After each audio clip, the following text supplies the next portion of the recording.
ورحمۃ اللہ وبرکاتہ۔ میرا نام رضیہ ہے، میں ہفتم جماعت کی طالبہ ہوں۔ ہمارے معلمہ نے براعظم سبق کو اس انداز میں ہمیں سمجھایا کہ ہمیں دوبارہ پڑھنے کی ضرورت ہی محسوس نہیں ہوئی۔ جتنا میں نے سمجھا ہے اسی معلومات کو میں آپ کے سامنے رکھنے جا رہی ہوں، بغور سماعت کریں۔ عزیز ساتھیوں، یہ ہے آسٹریلیا۔ تو آئیے سب سے پہلے اس کی معنی سمجھتے ہیں۔ آسٹریلیا لاطینی لفظ آسٹرل سے ماخوذ ہے، جس کی معنی جنوب کے ہیں۔ آسٹریلیا کو 17ویں صدی میں یورپ کے جیمز کک نے ڈھونڈ نکالا۔ یہ رقبہ اور آبادی میں دنیا کا سب سے چھوٹا براعظم ہے۔ تسمانیہ جزیرہ کو ملا کر اس کا کل رقبہ 76.82 لاکھ مربع کلومیٹر ہے۔ یہ ہمارے ہندوستان سے 2 گنا بڑا ہے۔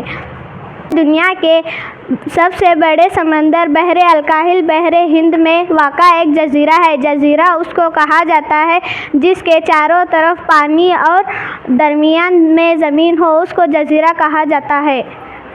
براعظم کے شمال مشرق میں تیمور سمندر، شمال مشرق میں کورل سمندر، شمال مغرب میں تیمور سمندر، جنوب مشرق میں تسمانیہ سمندر اور جنوب میں گریٹ آسٹریلین وائٹ سمندر ہے۔ کل رقبے کا تقریباً 74% ہموار میدانوں سے گھرا ہوا ہے، اسی لیے اس کو ہموار یا سپاٹ براعظم کہا جاتا ہے۔ اور آسٹریلیا کا زیادہ تر علاقہ ریتیلی زمین سے گھری ہوئی ہے، اس لیے اس کو ریگستانی براعظم بھی کہا جاتا ہے۔ آسٹریلیا کی سب سے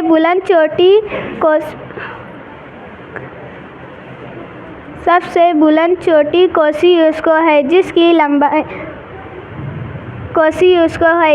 لمبائی 2230 کلومیٹر ہے۔ آسٹریلیا کی سرزمین ریتیلی ہونے کی وجہ سے یہاں پر کم دریا ہے۔ مر آسٹریلیا کی بہت اہم ندی ہے۔ یہ کوسیوسکو سے نکلتے ہوئے انکاؤنٹر میں جا ملتی ہے۔ مر ندی کے معاون ندیاں ڈارلنگ، لاجلان اور مرم برج ہیں۔ یعنی گرم، نیم منطقے حارہ یعنی سرد گرم ہوا پائی جاتی ہے۔ آسٹریلیا میں طوفانی ہوائیں یعنی سائیکلون کو ولی ولیز کہا جاتا ہے۔ اب قدرتی نباتات کی بات کرتے ہیں تو آسٹریلیا میں گھنے جنگلات کی کمی ہے۔ زیادہ تر حصہ گھاس کے میدان اور جھاڑیوں پر مشتمل ہے۔ آسٹریلیا میں عجیب قسم کے جانور اور پرندے پائے جاتے ہیں۔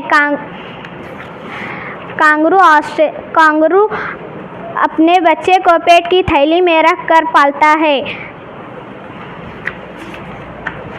ایمو آسٹریلیا کا سب سے بڑا پرندہ ہے۔ آسٹریلیا کا اہم پیشہ زراعت ہے۔ گیہوں، گنا، تمباکو، مکئی، مختلف پھل اور ترکاریاں اس براعظم میں اگائی جاتی ہیں۔ یہاں پر سب سے زیادہ 70% گیہوں دوسرے ممالک کو برآمد یعنی بھیجی جاتی ہے۔ آسٹریلیا کو مویشی پالن کا ملک کہا جاتا ہے کیونکہ بھیڑ بکریاں پالنا آسٹریلیا کا اہم پیشہ ہے۔ اون، گوشت اور دودھ کے لیے میرینو نسل کے بکریوں کو پالتے ہیں۔ آسٹریلیا میں بہت سے معدنیات بھی فراہم ہوتے ہیں، جیسے لوہے کی کچی دھات، باکسائٹ، مینگنیز، یورینیم وغیرہ معدنیات فراہم ہوتے ہیں۔ آسٹریلیا میں بہت سی صنعتیں جیسے لوہے اور فولاد کی صنعت، گاڑیوں کی صنعت، جہازوں کی تعمیر، کپڑوں کی صنعت، بجلی کی آلات، تیل کی صفائی جیسے بڑی صنعتیں آج کے دور میں دیکھنے کو ملتی ہیں۔ آسٹریلیا کی آبادی 1807 کے تحت 1.15 ملین تھی، لیکن 2012 کی مردم شماری کے تحت اس براعظم کی آبادی میں اضافہ یعنی 20 ملین ہوئی ہے۔ شکریہ۔ آسٹریلیا کے طبی حصے